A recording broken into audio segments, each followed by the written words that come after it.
자, 중국 이슈입니다. 다룰 게 많지만은 VOA 미국의 소리 중심으로 미국의 초한전 언급과 한국의 체제 전복에 대한 경고 그리고 배후에 있는 화해에 대해서 말씀드리겠습니다. 아태전략센터 부대표이자 한미연합사 작전참모이자 미 특전사령부 대령을 지내셨던 외교안보 통이고 이 아시아에 대해서 그 다음에 한국에 대한 최고 전문가 중에 한 명이다. 데이비드 맥스웰. 자, 질문부터 보시죠. 한국이 중국과 북한의 영향력이 점점 더 취약해지고 있다고 생각하십니까? 미국에서도 이에 대한 우려가 커지고 있나요? 한국이 중국과 북한의 영향력에 의해서 약해지고 있다라고 생각하십니까? 이에 대한 미국의 우려도 커지고 있나라고 질문합니다. 이에 데이비드 맥스웰 이렇게 대답합니다. 중국 공산당과 북한의 통일전선부는 한국에서 매우 정교한 공작원들을 운영하고 있다. 자, 첫 번째, 스파이들이 돌아다니고 있다. 중국과 북한이 한국을 괴롭히고 있는데 첫 번째 도구는 중국과 북한이 직접 보내는 스파이들이 설치고 있다. 드론 촬영은 일본의 항공모함도 촬영을 하고요. 필리핀의 군사시설도 촬영하고요. 중국 유학생들이. 대만의 군사시설도 드론으로 촬영해요. 미국 버지니아에 있는 미국 군사시설도 드론으로 촬영합니다. 그러면 우리나라의 부산에서 드론 촬영하는 애들이 뭘까요? 스파이들이 와서 촬영했다는 거예요. 스파이들이 와서. 북한 애들은 뭐 창원 간첩단, 제주 간첩단, 민노총, 데이비드 엑스웰 이거 다 알고 있는 거예요. 그러니까 중국과 북한의 바퀴벌레 애들이 한국에 빠글빠글하다. 이걸 얘기하는 겁니다. 두 번째, 매우 숙련된 첩보 기술을 보유하고 있어서 그들의 악의적 활동과 정부 전복 공작을 은폐할 수 있다. 야, 많은 내용이 함의가 됐습니다. 그럼 그 사례가 뭘까요? 일단 해외 사례부터 보고 국내로 돌아오겠습니다. 며칠 전에 필리핀 사회를 발칵 뒤집은 사건이 있었죠. 그건 뭐냐? 중국 간첩단이 적발돼서 체포가 됐는데 중국인 2명과 필리핀 운전사 3명이 적발되었죠. 미국의 소리가 데이비드 맥스웰을 통해서 이 얘기를 하는 게 뭐냐면은 보편적인 현상이라는 거예요. 미국과 그 동맹국을 괴롭히는 중국과 북한의 공통적인 전략이 있는데 그런 것들을 알아야 된다는 겁니다. 한국 사회 깨어나라 한국인들. 지금 전시 상황이다. 비상사태라고 얘기하는 거예요. 중국인 2명과 필리핀 운전사 3명이 체포가 되었는데 필리핀 경찰청 청사와 군 기지 등에 필리핀인들과 중국인들이 돌아다니면서 이 장비를 활용해서 대통령궁을 감청을 하고 군사시설들을 감청을 했는데 자동차에 이런 거를 싣고 돌아다녔다고 합니다. 그래서 이 시설들에서 사용되는 휴대전화를 도청을 했다. 이거 우리나라에도 이런 거 있지 않을까요? 이런 거. 필리핀 운전사가 돌아다니고 여기에 중국 간첩들이 타 있었다는 거죠. 이거 우리나라에도 분명히 있을 겁니다. 대통령실 주변에 뭐가 돌아다녔는지 우리가 알 필요가 있어요. 군사시설에 뭐가 돌아다니고 있는지를 우리 다 봐야 됩니다. 이게 하이브리드 전쟁이거든. 게다가 필리핀은 지난달에 중국인 간첩들이 드론으로 군사시설을 촬영을 했다. 남중국해 분쟁 때문에 필리핀도 굉장히 중요한 곳인데 한국에서 일어나는 일들이 전 세계적으로 똑같이 일어난다는 거죠. 근데 우리나라는 간첩법 개정이 통과가 안 돼가지고 못 잡아요. 잡아도 풀어주게 되어 있고 간첩법으로 처벌을 못 한다니까. 나 살다가 필리핀이 부러지는 지금 처음인데 필리핀은 그래도 다 잡아가잖아 이렇게. 그래서 필리핀의 참모총장 같은 경우에는 이거는 빙산의 일각이고 이러한 간첩 활동을 하는 사람을 더 많이 체포하게 될 수도 있다. 필리핀은 지금 차이나 게이트가 열리고 있습니다. 근데 우리나라는 차이나 게이트가 열리지 못하도록 계속해서 그걸 방해하는 자들이 있어요. 문재인이, 이재명이, 민주당 이런 자들이 계속해서 은폐하고 간첩법 개정을 반대하고 이러는 겁니다. 필리핀 같은 경우에는 유명하죠, 그죠? 2021년에 유권자 등록을 해서 시장에 당선된 앨리스 궈. 이 사람 알고 보니까 필리핀 사람이 아니고 중국인이라는 게 들통나서 필리핀 사회가 난리가 났습니다. 작년에. 이 사람이 왜 이게 걸렸냐? 청문회에서 출신 배경과 학력 등 구체적인 대답을 못했다고 합니다. 그러니까 얼버무리는 거죠. 아이 나는 이 가난한 이 농부 집안에서 태어났어. 이렇게 멋시기 뭐 17살 때 출생 신고가 되었어요. 뭐 그전에는 몰라요. 그러다가 뭐야? 까보니까 이 사람 중국인이라는 게 밝혀진 거예요. 우리나라도 국회의원 및 정치권에 있는 사람들은 청문회에서 뭐부터 해야 되냐면은 재산 신고 이런 것도 중요하지만은 한국인인 거 그거를 까봐야 됩니다. 농담하는 게 아니고요. 진짜로 해야 돼 우리나라. 당신 어디서 태어났고 출생 신고가 제대로 된 게 맞으며 어린 시절 어디서 보냈으며 초중고를 어디서 보냈는지 그걸 다 까봐야 돼 우리나라도. 이건 오버하는 게 아니고 진짜 그렇게 해야 된다니까. 왜냐면 전 세계적으로 똑같은 전략을 쓰잖아 지금. 미국 같은 경우에는 반중 인사로 알려졌는데 알고 보니까 중국 간첩이었더라. 전 CIA 직원도 중국 간첩이었더라. 다 들통나고 있잖아요 미국도. 뉴욕의 그 주지사의 보좌관도 중국 간첩으로 들통났어요. 우리나라도 다 해봐야 돼요. 국회뿐만 아니고 국회 보좌관들, 언론사 다 까봐야 되는 거예요 우리나라. 공기업에 누가 있는지. 이 앨리스 권은 재산을 막대하게 소유하고 있고 부동산을 소유하고 있었는데 필리핀에서 농업으로 유명한 반반시가 있어요. 여기에 중국인들로 구성된 로맨싱 스캠 조직이 벽발됐는데 뭐냐면은 이게 막 연애하자고 막 빼내가지고 돈 뜯어내는 그런 조직 있잖아요. 필리핀에 중국인으로 구성된 범죄 집단이 있었는데 이 범죄 집단이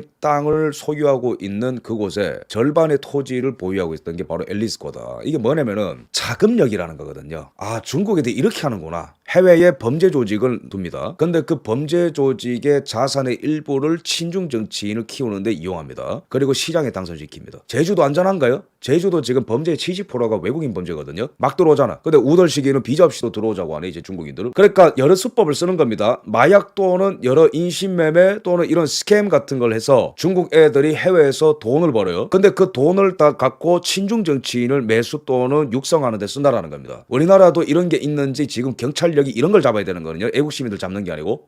자, 다시 데이비드 맥스웰 말로 돌아와 보겠습니다. 중국은 지금 모든 수단을 동원해서 미국의 동맹국들을 위협시키고 있고 한국 정부를 전복시키고 있다. 무제한적인 전쟁을 수행하고 있다. 초안전을 얘기하는 거죠. 자, 여기에서는 화웨이 얘기하겠습니다. 미국이 지금 미국의 소리를 통해서 화웨이라는 말을 하지 않았지만 초안전을 얘기할 때에 우리가 산업 스파이, 그 다음에 친중 정치인, CCTV, 드론 뭐 이런 거 다 얘기할 수 있지만 기본적으로 중국이 초안전을 수행할 때 가장 중요한 게 뭐냐면은 정보 획득입니다. 정보 통제 및 정보 차단, 그리고 전 세계를 디지털 레닌주의로 장악하여서 전 세계에서 일어나는 일들을 빅데이터로 수집을 해서 중국의 글로벌 체제를 구축하는 것이 바로 초안전의 최종 목적이죠. 근데 그걸 위해서 용의 발톱이 동원됩니다. 그게 바로 화웨이입니다. 화웨이. 이 화웨이라는 조직을 알아야 우리가 반중 전쟁을 할 때에 반드시 승리할 수 있다. 화웨이를 알아야 됩니다. 그리고 이 화웨이를 우리나라에 들여놓기 위해서 문재인이가 여적죄를 저질렀다. 이런 얘기를 드리겠습니다. 자, 화웨이라는 기업, 런정페이 회장이 만든 기업입니다.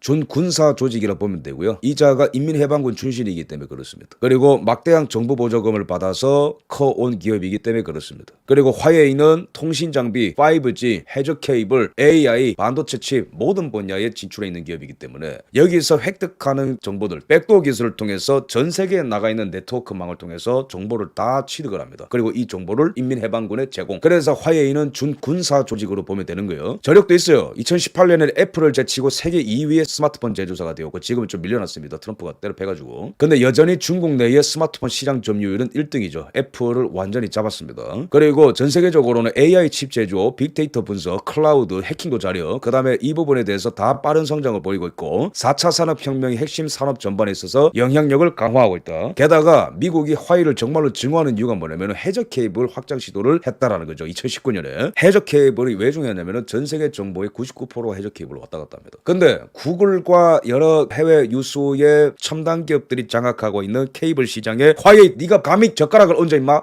이거를 장악하게 되는 순간 전 세계 정보를 장악하고 케이블이 그렇게 중요해요. 그러니까 발트해까지 가가지고 중국 함선이 케이블 끊고 그러는 거예요. 정보 차단 및 정보 장악. 그리고 정보를 장악하게 되는 경우에는 그 나라를 자신의 속국으로 만듭니다. 우리나라도 위험한 게 우리나라 케이블의 70%가 중국으로 가는 거 아세요? 이거 굉장히 지금 중요한 순간입니다. 그 나라의 케이블이 연결돼 있다는 거는 그 나라를 인질로 잡을 수 있는 거예요. 전시에는 이게 군사 무기로 쓰입니다. 그래서 미국이 2019년에 화웨이가 해저 케이블까지 진출하는 거 보고 너 그만해라. 그래서 트럼프가 화웨이랑 거래하는 기업들 다 죽는다. 금융제재. 그래서 삼성 SK가 저 그만하겠습니다. 거래 나와버렸어요. 근데 LG는 계속해서 거래를 했어요. 그래서 해킹당하고 정보 다 털리고 난리 났던 거 아닙니까? 1987년에 인민해방군 출신의 런정페이가 만들었고요. 전 세계 170개국에 진출한 글로벌 기업이고 19만 4천 명 이상의 직원을 보유하고 있는 준군사 조직이자 전 세계 정보를 전부 다 시진핑에 제공하고 있는 용의 발톱이다. 전 세계 통신 장비 30%를 점유하고 있는 기업이고요. 굉장히 위험한 기업입니다. 자, 트럼프가 이 화웨이를 왜 이렇게 증오했는가? 이거를 봐야 앞으로 미국이 화웨이를 어떻게 공격을 하고 한국에 어떤 식으로 경고를 할지가 다 예측이 되죠. 뭐 요약을 하자면은 중국의 화웨이가 이 통신 장비를 통해서 미국의 군사 기밀, 기업 기밀 또는 미국이 취급하는 예민한 정보를 빼낸다더라. 2018년 초반부터 이런 행위가 적발이 되어서 트럼프가 야 그만해. 미국 국방부 화웨이 장비 쓰지 마. 미국의 기업들 쓰지 마. 경고하고 2018년 12월에는 화웨이 회계 최고 책임자 멍완조우가 미국의 요청에 따라 캐나다에서 체포를 했습니다. 뭐냐면은 캐나다에서 중국 공산당 용의 발톱인 화웨이의 CFO 멍완조우가 체포가 됐다는 거는 화웨이를 군사 조직으로 낙인을 찍고 화웨이를 죽여버리겠다는 경고죠. 체포를 한 거예요. 캐나다에서. 그 다음에 2019년 5월이 되면 트럼프가 국가안보 위협을 바탕으로 화웨이 정보비 통신기술 사용 금지 명령을 내림으로써 공식적으로 화웨이는 인류의 적이 되었습니다. 그 다음에 쭉쭉 넘어가면 2020년 4월이 되면 클린 네트워크 프로그램을 발족하면서 트럼프가 반 화웨이 연대를 만든 거예요. 영국, 프랑스, 한국, 일본, 캐나다 그 어떠한 미국의 동맹국에서 화웨이를 쓰는 기업들은 전부 다 제재를 때릴 것이고 반화웨이를 하는 것이 바로 친미이다. 이거를 천명을 했어요. 근데 이러한 무지막지한 트럼프의 공격을 보고 대부분의 국가들은 다 약속을 했습니다. 영국, 일본, 그 다음에 뭐 대만 같은 경우에 반도체 거래를 화웨이랑 하지 않겠습니다. 약속을 다 받아냈어요. 근데 이게 2018년부터 2020년까지 1년의 흐름인데 소위 말해 미국이 전 세계 글로벌 디지털 레닌주의 네트워크를 구축하는 화웨이랑 거래하는 걸 하지 말라는 거예요. 근데 이때 뻐겨서 중국은 높은 샴뽕구리죠 라면서 LG U+를 통해서 말을 안 들은 나라가 있었습니다. 그게 바로 문재앙인 거예요. 문재앙이. 그래서 2020년 7월에 미국의 국무부 사이버 국제통신정보정책 담당 부차관보가 LG U+를 딱 콕 집어 말하는 거예요. 미국 웬만하면 기업을 딱 콕 집어서 얘기 안 해요 잘. 근데 너네 문재인 니 뭔데 LG U+를 통해 가지고 화웨이 장비를 들어오냐. 이 부분은 굉장히 심각한 부분입니다. 그러면 트럼프가 진짜 화웨이를 축출시킨 이유가 뭐냐. 그거는 바로 감히 미국의 핵무기 관련한 정보를 도청을 해서 빼내려는 시도를 화웨이가 했기 때문입니다. 그게 진짜입니다. 그게 FBI를 통해서 드러났습니다. 2017년에 중국이 워싱턴 DC의 높은 지점에 중국 문화시설을 만들어주겠다라고 미국이 제안했습니다. 미국이 처음에는 오케이 좋다 했어요. 왜? 미국에 투자해주는 거니까. 근데 잘 보니까 그 문화시설에 화웨이 장비를 들여 올려다가 들킨 거예요. 근데 그게 2019년에 보고가 된 겁니다. 2년 동안 FBI가 여러 가지를 조사를 해보니까 이거는 문화시설 구축이 아니고 미국의 핵시설과 관련된 정보를 빼내기 위한 화웨이 정보를 도입하기 위한 시도였다. 그래서 FBI가 2017년부터 2019년까지 정보를 취득을 해가지고 트럼프 정부한테 건의를 한 거예요. 그래서 트럼프 정부에서 그거를 듣고 노발대발해가지고 화웨이 인류의 적이다 규정해버린 거예요. 감히 워싱턴 DC에 들어와서 깜짝 놀란 거예요. 그게 최근에 일파만파 퍼지게 되면서 워싱턴 포스트와 CNN을 통해서 보도가 됐는데 이게 팩트체크가 다 된 내용입니다. 그래서 FBI가 그때 당시 얘기를 다 한 거죠. 사실은 그랬다고. 막전 막후가 이랬다. DC뿐만 아니고 와이오밍을 비롯한 미국의 군사시설 주변마다 왜 이렇게 다 화웨이 장비가 있는가. 그래서 트럼프가 당시에는 화웨이는 그냥 통신기업이 아니고 미국의 핵심 정보를 다 탈취해서 중국 공산당에 넘겨 미국을 압도하려고 하는구나. 그래서 화웨이 장비를 다 퇴출시킨 거예요. 이거 놔두면 안 된다고. 그 다음에 더 심각한 거는 화웨이가 비밀리에 북한의 통신망까지 지원해갔습니다. 이게 2019년 뉴스거든요. 그럼 정리하면 뭡니까? 화웨이는 반도체 장비, 통신 장비, 해저 케이블 모든 장비를 동원하여서 전 세계를 장악하려는 시도를 했다는 거예요. 근데 여기에 미국의 트럼프가 화가 나가지고 다 끊어버려라. 영국 그만해, 프랑스 그만해, 독일 그만해, 캐나다 그만해, 일본 그만해. 북한이 당시에 뭐 계약한 거 보면은 뭐 화웨이 로고까지 있고 이런 건 다 이제 팩트 체크가 된 거고요. 게다가 북한까지 들어와서 있어. 인류의 적이라는 거거든요. 근데 이 와중에 문재인이만 이 흐름을 거슬렀다는 거죠. 이게 제대로 된 인간이라면 LG한테 경고를 해야 되는 거예요. 야, 나 대한민국 대통령인데 지금 한미 관계 파탄 나게 생겼으니까 그만해라 화웨이랑 그래. 근데 문재인 정부의 당시 입장이 뭐였냐?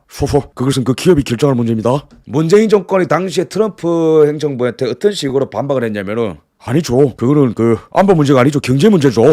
이게 경제 문제입니까? 미친놈들인 거예요. 이거 좀 세게 표현하자면은. 그러니까 미국에서 어이가 없어가지고 야 한미동맹 그 정도밖에 안 됐냐? 이때 한미동맹 진짜 절단 날 뻔했거든요. LG U+가 믿을 수 없는 공급업체 화웨이에서 믿을 수 있는 업체로 옮길 것을 촉구합니다. 근데 말 안 들었어요. 화웨이는 중국 공산당이 감시도구로 쓰거나 장애를 일으키는 방식으로 기술을 약화시키도록 결정할 수 있다. 완곡하게 표현했지만은 장애를 일으키는 방식이 뭔지 아세요? 백도어입니다. 백도어가 뭐냐면은 인증을 받지 않고 망에 침투를 할 수 있는 수단이 백도어예요. 그래 기밀 정보 빼간다고. 그래서 제가 선관위에 대해서 예민한 거예요. 인증 안 받고 망에 침투할 수 있다니까. 근데 국정원 3차장이 얘기했잖아요. 그 망 분리가 안 돼가지고 막 들어온다고. 신동아의 보안업체 CEO가 나와서 말한 게 뭐냐면은 비밀번호 1, 2, 3, 4, 5로 설정한 것 자체가 내부에 가담자가 있는 단서가 될 수 있다고. 왜 그렇게 해놨냐고. 그러면 LG는 왜 이랬을까요? 전 LG U+ 부회장이 이상철 전 부회장 있잖아요. 이 사람이 퇴사 이후에 화웨이 고문으로 들어갔어요. 그리고 워싱턴 포스트의 보도에 따르면은 중국의 보안업체가 8년간 LG U+의 통화 기록 3TB어치를 빼갔다라는 보도가 있습니다. 화웨이가 가담했다라는 증거로 볼 수 있는 거죠. 그럼 화웨이가 들어가는 데를 백도어로 다 빼간다는 거예요. 근데 문재인이가 2020년에 이거 왜 했냐고 이거를. 이것뿐만입니까? 해안을 감시하는 CCTV, 중국산 CCTV 들어와가지고 우리나라 해안 감시하다가 걸렸지 않습니까? 그 CCTV 계약도 2020년에 문재인 정부가 한 거예요. 근데 2020년 총선 때 그렇게 말이 많았지 않습니까? 근데 지금 이게 굉장히 심각한 이유인 게 뭐냐면은 미국의 정치권에서 지금 한국 선거에 화웨이가 개입했다는 말이 나오지 않습니까? 스티브 배넌이랑 매슐랩이 동영상도 있고. 이거는 지금 굉장히 심각한 내용입니다. 그래서 지금 데이비드 맥스웰이 한국 사회 전복이라는 표현을 쓴 거예요. 초안전을 통해서.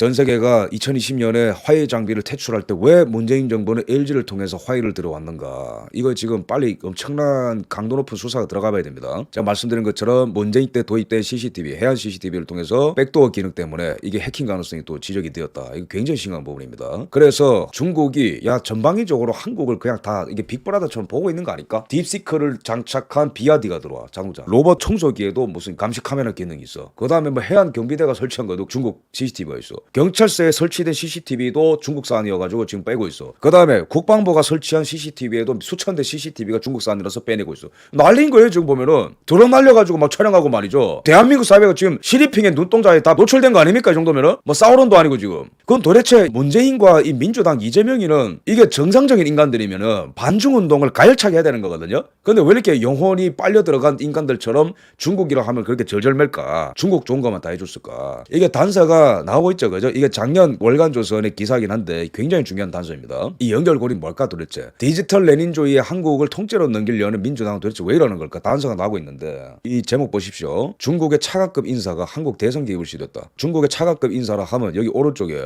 한팡밍이라고 하는 차하얼 학회, 중국의 베이징에 있는 한 학회의 회장이 이렇게 얘기했다고 합니다. 야 문재인한테 이렇게 얘기만 해. 대선 자금은 얼마든지 줄 테니까 한번 만나자고. 누가 그 얘기를 했냐면은 김상순 박사라고 차하얼 학회의 이 박사로 있는 사람입니다. 그러니까 한중 뭐 문화 교류 뭐 이런 거를 위한 이제 학회인데 여기에 박사로 있는 김상순 박사가 월간조선에 증언을 한 거죠. 2017년 대선 박근혜 대통령 탄핵되고 난 다음에 여기는 한팡밍이가 김상순 박사한테 이렇게 접근해 왔다. 야 문재인이 좀 연결해봐. 대선 자금 얼마든지 줄 테니까 한번 만나자고. 이 굉장히 심각한 내용이거든요. 어디 찌라시가 아니고 월간조선. 심지어 이 차알 학회의 회장의 한팡밍이는 문재인을 만난 적이 있습니다. 그럼 요지는 뭐냐? 박근혜 대통령이 탄핵이 됐어요. 그러면은 차기 대통령 후보는 막 이게 춘장 냄새 나는 대통령 후보 대통령 만들어야 될 거 아니냐. 그래서 중국의 차관급 회장이 갑자기 한국 학자한테 찾아와가지고 야 문재인이 한번 연결해봐. 돈 줄 테니까 대선 자금 내 될 테니까 한번 연결시켜봐. 그놈 그거. 근데 이 박사가 돈을 얼마를 줘도 나는 거절한다. 못한다. 근데 한팡민이가 거기서 멈췄을까요? 만약에 천에 하나 만에 하나 지금은 개연성이 충분하지. 왜 민주당은 새해가 되면은 나자하욱 이러면서 중국인들한테 인사를 할까 문재인이. 왜 중국은 높은 산봉우리라고 했을까? 왜 박원순은 말 엉덩이에 찰싹부터 가야 된다고 했을까? 왜 이재명이는 중국이 쎄쎄 대만의 쎄쎄 이런 얘기했을까? 왜 민주당은 간첩법 개정을 이렇게 욕을 먹어가면서도 반대를 할까? 여러분 소름 끼치는 게 뭔지 아세요? 제가 그렇게 간첩법 개정을 반대하는 민주당을 규탄을 하고 장외 집회를 하고 그것 때문에 얘네들 지지율 다 깎여나가고 청년들이 분노하잖아요. 아킬레스건이거든 민주당에. 근데 단 한 번도 합리적인 반박과 해명을 한 적이 없어요. 간첩법 개정을 반대하는 데 있어서. 너무 소름 끼치지 않나요? 왜 이럴까요 민주당이? 돈을 받은 거 아닐까요? 정당 전체가? 차이나머니 엄청나게 매수당한 거 아닐까요? 한팡민이가 박근혜 전 대통령 탄핵 정부 당시에 차기 대선 유력주자로 떠오르던 문재인에게 대선 자금 지원 의사를 전달했던 주장이 나왔다. 19대 대통령 선거를 앞두고 민주당 후보 경선이 진행되는 2017년 2월 이 김상순 국제관계학 베이징대학교 박사는 한팡민이가 당시에 제안을 하면서 다가왔다고 얘기했다. 그래서 당시에 폭설이 내렸다 하고 증언을 했는데 알고 보니까 2월 21일에 정말로 눈이 왔다. 출입국 기록을 확인해 보니까 정말로 팩트인 게 드러났다. 야. 대화가 이루어진 장소는 중국 베이징에 위치한 방송사 LETV 사무실이다. 이때에 이런 제안이 있었다는 거죠. 베이징에. 그때 대선 자금을 얼마든지 줄 테니까 문재인이를 만나게 해달라. 그래서 이렇게 말을 한 걸 보면 공산당 또는 돈을 댈 누군가가 있다는 것이다. 개인의 헌으로 넘길 문제가 안 되다고 증언한 거죠. 무슨 말이냐? 이거는 한팡민이가 그냥 개인의 일탈을 한 게 아니고 이 한팡민이는 차관급인데 당연히 중국 공산당의 주문이 있었을 것인데 그러면은 대선 후보인 문재인에게 돈을 대겠다는 것 자체가 중국 공산당의 직접 개입 아니냐 이거는. 이런 위험천만 하지만 너무 중요한 얘기를 한 거예요. 당시 이런 시도가 있었다는 거. 그리고 본인은 거절했지만은 과연 거기서 멈췄겠는가라고 암시를 두는 겁니다. 이 박사가. 이것뿐만 아니고 김상순 박사에게 차하얼 학회는 한국의 내정 관련 정보 수집을 요구했다. 이에 따른 향응도 약속했다. 그러니까 이게 2024년에 나온 기사인데 2017년에 있었던 문재인 매수 시도뿐만 아니고 최근까지도 한국 내정과 관련된 정보들을 요구했다라는 거죠. 정보를 주면은 향응, 뭐 술, 돈, 여자 뭐 이런 얘기가 오고 가겠죠. 그죠? 메시지 내용까지 다 있는 거예요. 이 빼도 박도 못하는 겁니다. 이야. 근데 차하얼 학회는 민주당과 최근까지도 교류를 해서 MBN이 보도를 한 적이 있어요. 2023년에. 이거 민주당 의원들 요 외관노 베이징에 차하얼 학회는 이 한국 정치권에 로비를 하는 집단으로 유명한 건데 민주당 외관노 베이징에 김태녀의 부동산 가격을 엄청나게 올렸죠. 임대차 4법을 통과시켜라. 그리고 잘못되니까 죄송합니다. 사실은 그렇게 하지 말았어야 됐는데요. 김태년 또 당선됐어 이번에. 그러면 이 자들은 도대체 왜 이러는 걸까요? 부동산 가격이 상승해서 누가 혜택을 많이 받죠? 중국인들. 의심을 지울 수가 없습니다. 왜? 런던에도 그렇게 하니까. 런던에도 중국의 CIC라고 하는 중국의 공적 자금을 관리해서 해외 투자를 통해서 돈 버는 집단이 있습니다. 이런 것들이 다 지금 한국이 중국한테 먹혀있다라는 뜻입니다. 굉장히 위험한 겁니다. 여기서 끝나는 게 아닙니다. 차알화케에 따르면은 의원 대표단 단장으로 나선 김태년 민주당 의원은 이 자리에서 현재 양국 관계가 다소 어려움을 겪고 있지만 가까운 이웃으로서 양국이 헤어질 수 없는 부부처럼 갈등과 이견이 불가피하다. 여러 가지 한중 간의 갈등은 있지만은 헤어질 수 없는 부부라고 하는 거죠. 왜 헤어질 수 없는 부부인데 중국이랑 우리가? 나 결혼한 적 없는데 걔네들이랑. 대한민국이 언제 중국이랑 부부 관계였어요? 미쳤습니까 김태년? 철천지 원수지. 이혼을 할 필요도 없는 결혼을 한 적이 없어요. 아예 처음부터. 조선시대 때는 그렇게 말할 수 있겠지. 대한민국이란 나라는 처음부터 중국이랑 절연하고 시작했어요. 반중 반공으로 시작했다고. 한국전쟁 때 우리가 북한 군대랑만 싸웠습니까? 중공군이랑 전쟁했어요. 한국전쟁은. 뭐 미친 소리 하고 있는 겁니까 중국 가가지고 지금. 잘 보십시오. 태양광 누가 특혜를 봤어요? 중국. 부동산 누가 특혜를 봤어요? 강남 부자 및 중국인들. CCTV 도입해서 누가 수익을 얻었어요? 중국. LG를 풀었을라 화웨이 누가 돈 벌었어요? 화웨이. 중국. 그리고 2020년 총선 과연 화웨이가 개입을 안 했을까? 이거는 굉장히 강도 높은 수사가 진행돼야 됩니다. 그러니까 미국의 레이더망이 이게 들어온 거예요. 야 반국가서는 민주당 너 중국이랑 뭐 하고 있는지 다 알고 있다. 간첩법 개정 반대까지. 자, 이 한 논문에 따르면은 화웨이가 왜 위험하냐면은 인공지능과 5G 기술이 결합될 경우에는 사회 간접 자본은 물론 항만 시설, 기타 인프라 다 장악할 수 있다는 거예요. 물류, 운송, 사법 기관까지 통제할 수 있다. 왜죠? 우리나라 사법 해킹하잖아요 중국이. 사법부 내의 인적 구성과 어떤 사람이 채용이 될 수 있는지 이런 정보까지 다 빼간다라는 거예요. 굉장히 심각한 내용입니다. 백도어 기술을 통해서 해킹에 대한 취약점까지 생긴다. 요약하면 뭐냐면은 초연결 사회를 만드는 게 5G의 단계라는 거죠. 근데 여기에 AI 기술까지 합체가 되면은 모든 것들을 통제할 수 있는 빅브라더 사회가 된다는 겁니다. 그래서 미국과 유럽 같은 경우에는 5G와 AI 기술을 갖고 있는 화웨이를 왜 퇴출시키고 싶었냐면은 시장 점유율 이런 거는 부차적인 이유고 진짜 이유는 인프라와 각 사회의 곳곳을 다 들여다보고 자기 걸로 가져갈 수 있는 용의 발톱이기 때문에 화웨이를 퇴출시킨 거예요. 근데 지금 화웨이가 노골적으로는 못 들어오니까 우리나라 정권이 바뀌어가지고 그걸 막았거든. 근데 노골적으로 막으니까 이제는 비아디와 딥시크 그 다음에 로봇 청소기 이런 걸로 지금 감시를 들어온다고. 드론 날리고. 그래서 기본적으로 화웨이가 지금 한국에 대한 영향력은 문재인 때보다 조금 약해졌지만 정권 바뀌면 더 심각해집니다. 이재명이 되면 이거 더 심각하게 됩니다. 중국이 화웨이를 이용해서 자국을 어떻게 디지털 애니주의로 장악했는지 보시면은 한국과 전 세계를 어떻게 장악하려고 하는지를 알 수 있습니다. 미국 입장에서 지금 그게 걱정되는 거예요. 화웨이 안면인식 기술로 위구르족 감시 테스트했다. 뭐냐면은 위구르 사람들이 어디 가는지를 다 감별할 수 있고 알람까지 울리는 시스템을 구축을 했는데 중국이 화웨이 기술을 통해서 한 겁니다. 중국을 이렇게 만들었죠. 그죠? 중국은요 시민 등급이 있거든요. 1등급, 2등급, 3등급, 4등급, 5등급 이렇게 우수 시민이 있어요. 등급이 낮으면 알람 뜹니다. 그러면은 이재명의 대한민국 되면요 저는 이런 거 할 것 같거든요. 진짜로 장난 안 치고. 여러분 카카오톡 검열한다라는 게 굉장히 소름 끼치는 게 뭔지 아세요? 진짜로 해요. 그 사람들은 이 친중 정당과 전체주의 사상이 결합되고 여기에 중국 기술과 카카오톡과 LG가 결합이 되잖아요. 진짜 빅브라더 사회 한국에 구축 가능합니다. 이재명 진짜 그런 거 해요. 본인 반대파는 싹쓸이하는 인간이 이재명인데 권력을 절대로 안 나눕니다. 이재명 같은 경우에는. 심지어 예전에 화웨이는 AI 파일 전송을 가능하게 하는 기능까지 탑재된 폰까지 개발했고 마이너리티 리포트처럼 이 손으로 이렇게 하면은 화면이 이렇게 돼요. 자 정리합시다. CCTV, 스마트폰, 통신 장비 모든 것들을 통해서 정보를 다 빨아들입니다. 화웨이가. 그걸 갖고 그 사회를 통제하는 거예요. 이미 중국에서 그걸 완료했고 이제 중국한테 먹히는 나라는 다 그렇게 될 겁니다. 무조건 막아야 됩니다. 뭐 이런 로봇 청소기 통해서 다 들여다보고 이제 비아디에는 딥시크까지 탑재해가지고 운전자 정보와 이런 것들을 다 중국에 전송한다고 하죠. 여러분 제가 지금 음모론 아니고요. 진짜 그렇게 가고 있어요. 한국 사회가. 운전자 정보까지 중국 공산당에 다 송출을 해. 로봇 청소기를 통해서 전송을 해. 근데 여기 이제 화웨이까지 들어오면 이제 난리가 나는 거죠. 그 길목에서 있는 거죠. 무조건 막아야 됩니다. 이거. 데이비드 맥스웰에 의하면 한국과 미국의 문제를 일으키려고 한다. 그들은. 초안전은 어떤 거다라고 제가 쫙 설명한 거죠. 그 다음에 이들은 한국의 정치 체제를 전복시키려 한다. 야 이건 정말 센 편입니다. 중국과 북한, 한국 체제를 전복시키려 한다. 그리고 한국 체제 전복되면은 중국의 어두운 그림자가 한국을 집어삼킬 것이다. 이런 얘기를 하는 거예요. 이런 일들이 일어나고 있고 몇 년째 진행되고 있다. 가장 강력한 증거는 한국의 빅브라더 사회를 누가 만들려 한다? 한국 국회가 만들려 한다. 그 중에서 누가 만들려 한다? 민주당이 만들려 한다.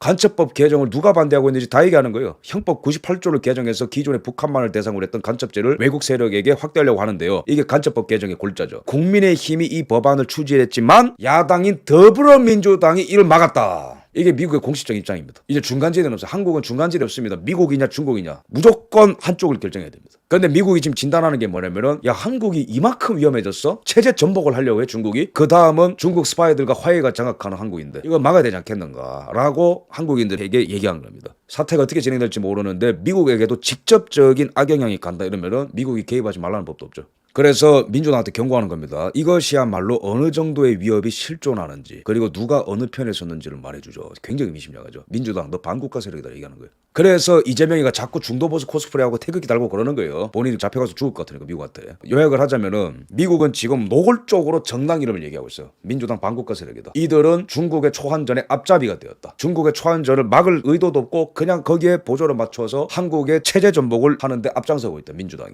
이걸 한국인들이 막아야 되고 이거를 막아서지 않으면 자유는 없다라는 거예요. 그러면 우리는 이러한 공감대를 형성하고 있는 미국에게 더욱더 정확하고 제대로 된 정보를 제공함으로써 화해를 비롯한 중국의 이러한 스파이 활동이 한국을 해칠 뿐만 아니고 미국의 전략 자산을 잠식하고 위협하고 있고 한국이 중국에게 넘어가는 것은 대한민국의 방산, 조선, 반도체, 원자력 모든 것들이 중국한테 넘어감으로써 미국의 전체적인 경쟁력이 악화가 되고 미국이 미중 패권 전쟁을 수행하는 데 있어서 심각한 위기를 초래하게 됨으로써 미국은 대한민국을 무조건 도와야 된다는 쪽으로 우리가 총력전을 펼쳐야 되는 겁니다.